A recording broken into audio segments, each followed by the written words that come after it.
परंतु त्याच्यातल्या एका खासदारांनी जर 5 वर्ष मतदारसंघात लक्ष दिलं असतं तर खूप बरं झालं असतं. त्यातला एक खासदार 1-1.5 वर्षापूर्वी माझ्याकडे आलेला होता मला राजीनामा द्यायचा. त्या खासदाराला उमेदवारी मी दिलेली आहे. त्या खासदाराला निवडून आणण्याच्या करता जीवाचं रान मी आणि दिलीप वळसे पाटलांनी केलेलं आहे. म्हणून आता महाराष्ट्रातलं एवढं सर्व शक्तिमान सरकार आहे, एवढं मोठं सरकार आहे, एवढी मोठी मेजॉरिटी आहे, पण एकाही मंत्र्याला आमच्या शेतकऱ्यांच्या कांद्याची निर्यात बंदी उठवा असं 7 डिसेंबर पासून 27 डिसेंबर पर्यंत सांगता आलं नाही. आहे तू काळजीच करू नको. तिथं दिलेला उमेदवार मी आज तुला सांगतो की निवडूनच आणून दाखवेल. हा महाविकास आघाडीचा मोर्चा होय भावा, भगवा पण आहे, पंजाब पण आहे, घड्याळ पण आहे, आणि सगळं कसं एका लाईनीत सुरू आहे. आणि एका लाईनीत शेतकऱ्यांची जेव्हा भाषा सांगितली जाते, शेतकऱ्यांचे प्रश्न मांडले जात आहेत, तेव्हा लई जणांच्या पोटात मळमळायला लागलं. म्हणजे भारतीय जनता पक्षाचे प्रदेशाध्यक्ष काय म्हणतात, या शेतकरी आक्रोश मोर्चानी काहीच होणार नाही. मी माननीय भारतीय जनता पक्षाच्या पदाधिकाऱ्यांचं मनापासून आभार मानतो. कसं असतं, बुरखा आपल्या माणसानी फाडला तर जास्त चांगला असतो. त्या पद्धतीने भारतीय जनता पक्षाच्या प्रदेशाध्यक्षांनी भारतीय जनता पक्षाचा शेतकरी विरोधी चेहरा आहे हा जनतेसमोर आणला. हे मी अत्यंत जबाबदारीने सांगतो. केंद्र सरकारच्या एका निर्णयाने 7 डिसेंबर पासून 27 डिसेंबर पर्यंत महाराष्ट्रातल्या शेतकऱ्यांचं जे नुकसान केलंय ते 1200 कोटी रुपयांचं नुकसान केलंय. जे कोणी विकासासाठी तिकडे गेले म्हणत असतील त्यांनी सांगावं, छत्रपतींच्या महाराष्ट्रात छत्रपतींच्या मावळ्यांमध्ये एवढी हिंमत उरली नाही का केंद्र सरकारच्या नजरेला नजर भिडवून विचारण्याची की आमच्या शेतकऱ्यांचं 1200 कोटी रुपयाचं नुकसान का करता, निर्यात बंदी आधी उठवा. दुर्दैव आहे, ही ताकद उरली नाही.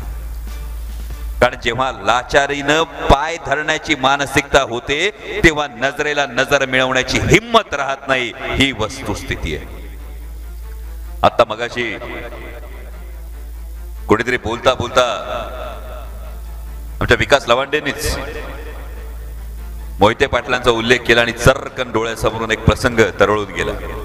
म्हणून आता महाराष्ट्रातलं एवढं सर्व शक्तिमान सरकार आहे, एवढं मोठं सरकार आहे, एवढी मोठी मेजॉरिटी आहे, पण एकाही मंत्र्याला आमच्या शेतकऱ्यांच्या कांद्याची निर्यात बंदी उठवा असं 7 डिसेंबर पासून 27 डिसेंबर पर्यंत सांगता आलं नाही.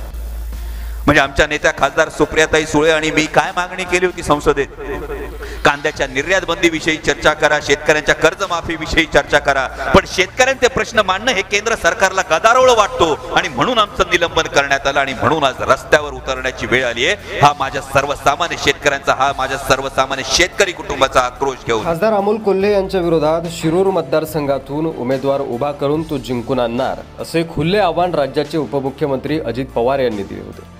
तसेच अमोल कोल्हे यांनी पुन्हा खासदार होऊन दाखवावं असंही अजित पवार म्हणाले होते. यानंतर आता अमोल कोल्हे यांनी आव्हान स्वीकारलं असून अजित पवार यांना प्रति आव्हान दिलं आहे. अमोल कोल्हे असं म्हणालेत की अजित पवार यांना मी आव्हान देण्या इतका मोठा नाही, पण शेतकऱ्यांसाठी त्यांना माझं आव्हान स्वीकारावं आणि शेतकऱ्यांचे प्रश्न सोडवावेत अशी विनंती अमोल कोल्हे यांनी अजित पवार यांना केली.